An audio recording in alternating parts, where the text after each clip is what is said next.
All right, yesterday, Bambu Lab announced the H2C, and it might just be the final nail in the coffin for the competition.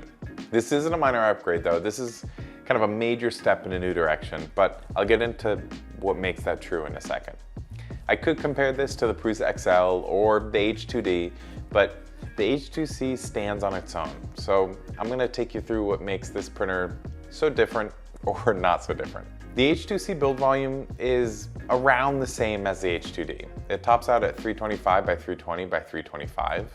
And while technically speaking, if you use both nozzles, the build volume on the H2D can be up to 350 millimeters in one direction.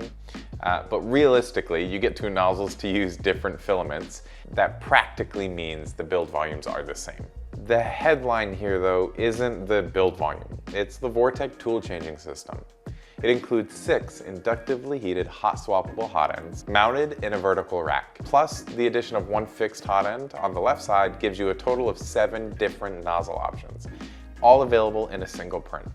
These hot ends heat up in about 8 seconds thanks to the inductive heating. This is Bambu's way of making smaller perch towers, less filament waste, and faster transitions between materials.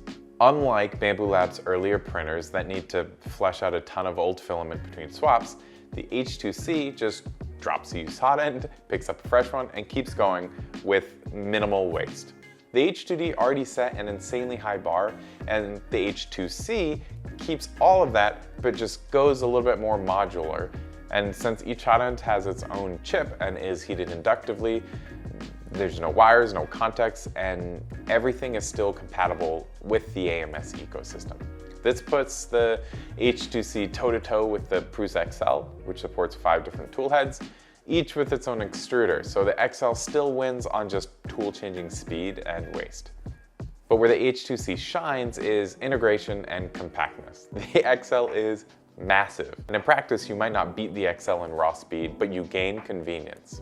All right, now for me personally, the biggest selling point is that the H2C is Bambu's first serious move into hardware upgradability. So if you own the H2D or the H2S, you'll be able to install the Bondtech upgrade kit in early 2026, at least that's what they're saying, and it'll give you full H2C functionality. And coming next year is the filament track switch module, which will kind of bring both right and left hot ends to be able to use the Bondtech system, so you'll have 2 AMS systems and just that many more options.